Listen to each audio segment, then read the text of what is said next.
Oh lala, good afternoon, good evening, good morning mga guwapas, mga Ilonggas, mga Pinays there in abroad, lalo na yung mga kasambahay, good afternoon and good day again.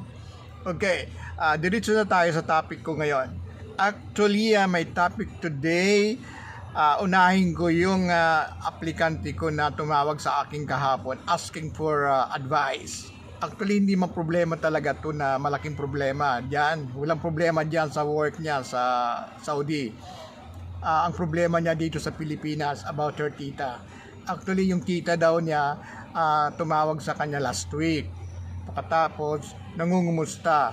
Sabi sa kanya, Day, ara ka nagali sa Saudi. Ano na pila ka naka bulan dira. So, maayo man kaya ara ka na basta halong lang pirmiha lalo na sa health mo kay budlay gid layo sa pamilya. Yung sabi man niya magpo-4 months na ako tita, so okay naman ako dito tita, okay naman ang mga employer ko, ganoon, okay man ang trabaho ko. Okay, so ang sunod after pagkatapos sinabi pa sa kanya na ay Day, gali nagwapa ka na gid bo, pila ka palang ka bulan dira nagwapa ka na. Then yun ang sabi sa kanya ng tita niya, sir, binuhula pa ako ng tita ko. Kung sa bagay sir, hindi ba maski di ako bulangon sang tita ko, gwapa man talaga, hindi ba gwapa ko sir. Of course gwapa ka Day. Okay, then kahapon daw tumawag ang tita niya na kung pwede makahulam daw 50 kaya kulang ang pambayad sa tuition fees ng pinsan niya.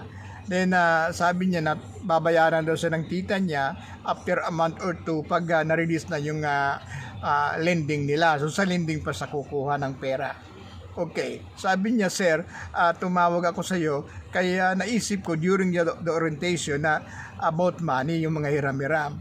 So sabi ko, Inday, sabi ko, maghalungan mo ang kwarta mo. Never gate bag dyan sa mga hulam-hulam na yan. Kahit mga palangga mo pa, kahit na tiyain mo pa yan, kahit mahal mo pa, palangga mo yung tiyain nyo, ganun o. Halungan nyo ang pera nyo kasi kayo ang sasakripisyo dyan. Umalis nga kayo dito, malayo sa pamilya nyo, sa mga mahal nyo sa buhay para magtrabaho dyan dahil sa maganda ang medyo malaki ang sahod, pagkatapos hindi nyo halungan ang kwarta nyo, ang sahod nyo. Hindi gid pag-isipan yung mga hulam-hulam na yan.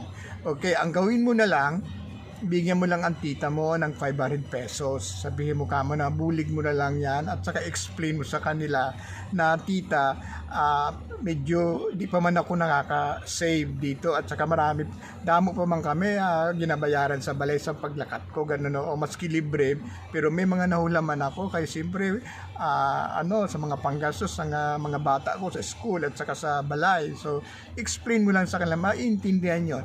Kay Day, kung maano ka talaga, pagbigyan mo sila, mapahulan mo ng 5,000, hindi mababayaran.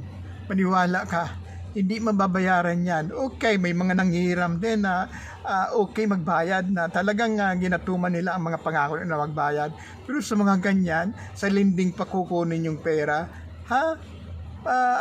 mahirap yan. Sabi ko, mahirap yan. Total naman, kahit na hindi mo siya pahiramin kung hindi kanya i-chat niya, sino nga i-chat ka lang pala nila para manghiram, pero kung hindi mo pinahiram, hindi ka na i-chat nila, kaplastik ka na yan, hindi ba? Okay, kaya kung pahiramin mo yan, maging pusong mamon ka, maniwala ka, nakapuli ka na, base hindi pa bayaran yan, tatablahin na lang yan sa aawayin ka. Pag siningil nyo, sasabihin nila, naka-abroad lang, katikalon, oo. Ikaw pa ang masama pag siningil mo. Okay, never alungan mo ang pera mo kay budlay na. Diyos ko, bula-bulahin ka, intuin ko pa na, nagwapa ka na, yung pala may mga kasunod ko sa bagay, ama man na talaga ang nangyayari dyan. Oo, gwapa daw.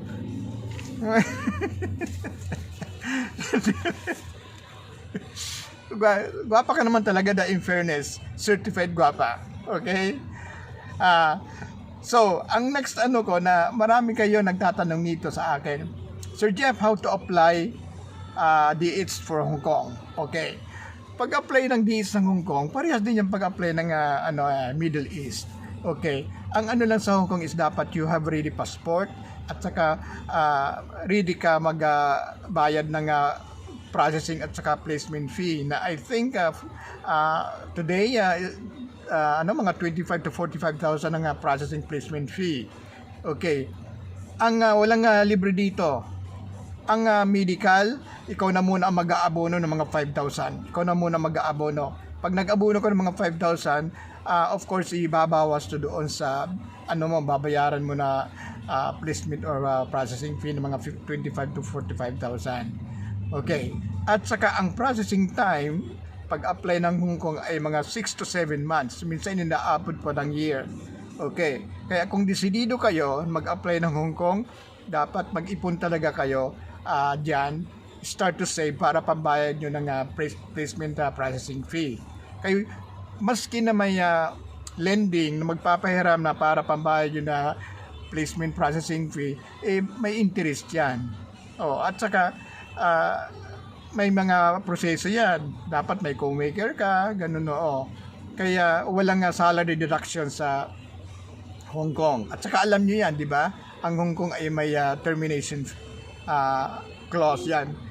Anytime pwede ka i-terminate kung hindi ka nagustuhan ng employer mo. Kahit isang araw, 2 araw, linggo or month na andyan ka na. Pag nakita nila na hindi ka nagustuhan nila, i-terminate ka nila. Okay? So, ang binayad mo na placement processing fee, I forget na yon. Hindi mo na makukuha yon. Hindi mo na ma-refund yon. So, uuwi ka. Pero may mga man yan na pinag-uusapan na pwede ka mag-stay doon while waiting for transfer to other employer. Pero usually, pinapauwi nila. Okay? Ganun ang sa Hong Kong. At saka, sabi nga, dapat may patience ka to wait. Kaya matagal talaga ang processing ng Hong Kong. Ngayon pa na medyo nagkakahirapan na naman dahil din sa mga government protocols. Okay?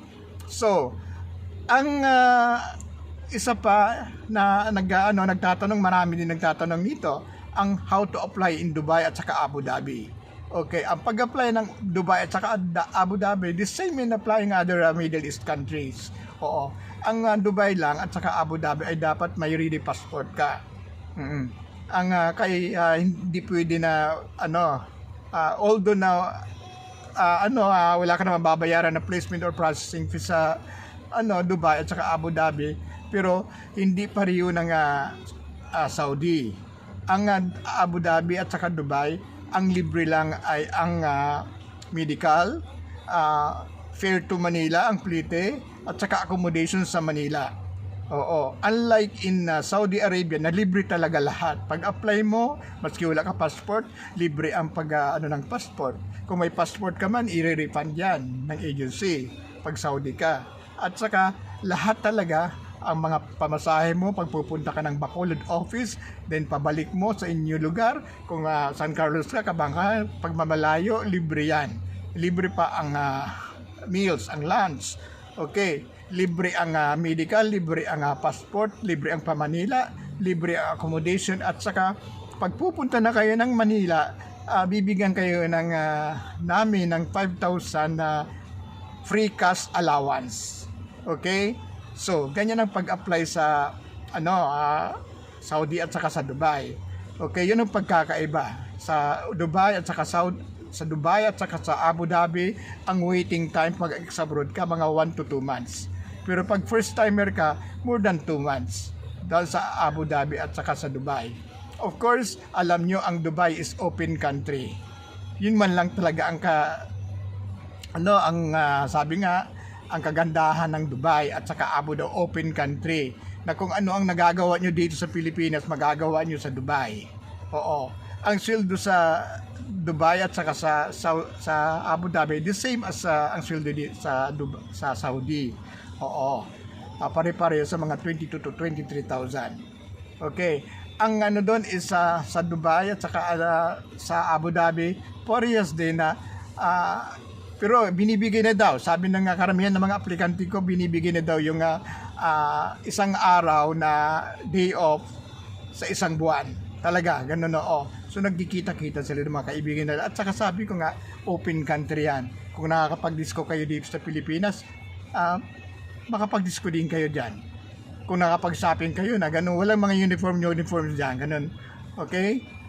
Sabi ko nga open country. Basta, lang, halungan nyo. At saka, follow lang sa, sa mga rules, sa mga regulations sa law ng Dubai government. Okay? So, ganun ang pag-apply sa Dubai at saka Abu Dhabi. So, kung may mga balak naman kayo talaga na after Saudi nyo, gusto nyo yung mag-Dubai, yun ang isipin nyo na although na walang sabi ba placement or processing fee sa Dubai at saka Abu Dhabi ay sa inyo ang passport. At saka dapat may bala din kayo kasi pagpunta nyo ng Manila, ang panggastos nyo while in accommodation, so dapat may bala din kayo. Okay? So, may balita ang Department of Migrant Workers na mag-o-open na daw ang Kuwait this coming February. Okay? Kaya 'di ba? Alam niyo naman na banned ang Kuwait. So mag-o-open na, hopefully talaga mag-open na this February kasi marami din talaga sa inyo ang gusto pumunta ng Kuwait. Marami kaming mga waiting applicants for Kuwait. Okay? So pare-pares man lang naman yan Depende yan sa inyo. Oo, marami mga success stories, may mga naman sabi mga sorry stories or sad stories na hindi maganda. Ganun man talaga ang buhay. Even here in the Philippines, may mga hindi maganda ang napupunta ng mga employers, ang mga kasambahay. Okay? So, yan ang natin. Pag sa mag-a-apply sa Kuwait, pag manggaling kayo diyan sa Saudi, pag umuwi kayo na ayaw niyo na bumalik ng Saudi or pupunta kayo ng ibang countries, so we can offer you Dubai, Abu Dhabi, Kuwait. Okay? At saka doon sa ngayon nakita nyo bakit ako ng YouTube. Actually, nag-open ako ng YouTube kaya gusto ko naman talaga sabi ba, maglingaw-lingaw or mag-enjoy. Kaya sabi ng mga kaibigan ko, parang Jeff, why don't you open YouTube para mag-enjoy at saka you can chat, communicate with your applicants abroad sa YouTube. Makapag kayo, makapag-banding or makapag-chatting sa YouTube. Okay. So mga dear applicants, mga palanggas ko, mga beautiful ladies, please help naman your Sir Jeff. Subscribe ng YouTube ko, ng channel ko. Diyan sa ilalim, mag-subscribe kayo. Ganon, para umabot ng 50. Kasi once na may 50 subscribers na ako, umabot ng 50 more, ay pwede na ako mag-live. Mag-live chat ako, makakapag live chatting, at saka kung may comments kayo, pwede kayo mag-comment kagad at saka masasagot ko kaagad dyan. Okay, please help me naman na mag-subscribe kayo dyan. Kaya para naman na mag-regular tayo communication with each other. Okay? Next time, sabi ko nga, ang i-discuss ko sa inyo ang indemnity pay dyan sa Saudi. Binibigay yan after umabot kayo ng 5 years. Oo, bibigyan kayo ng indemnity pay. So yan ang i-discuss ko next time na makapag video recording ako. Okay? So please again, please subscribe my channel. Salamat sa inyo at saka ingat kayo sa araw-araw na trabaho nyo. And don't forget to pray. Okay? Salamat. Gid sa inyo tanan. Thank you.